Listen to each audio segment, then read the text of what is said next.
Bata ka pa, pero bakit dividend investing agad? Dahil ba sa passive income? Dahil gusto mong kumita habang natutulog?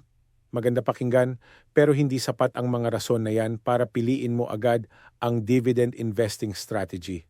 Tanungin mo ang sarili mo, nag-i-invest ka ba para lang kumita ng barya? O ang goal mo ay maging financially independent sa hinaharap?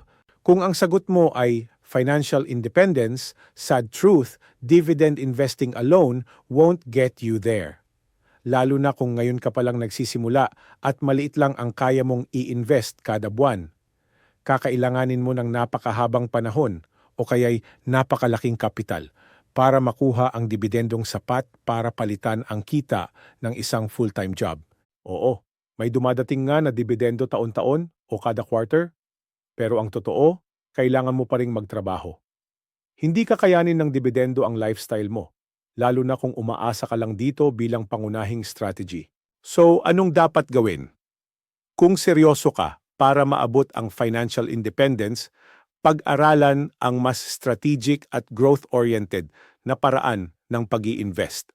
Alamin kung paano mag-identify ng high-quality companies, gamitin ang cost averaging strategy, at mag-build ng solid long-term portfolio na may real potential for wealth creation. Don't just invest for passive income. Invest with a plan. Learn the smarter way to build your retirement fund. Follow Retironario and start your journey today.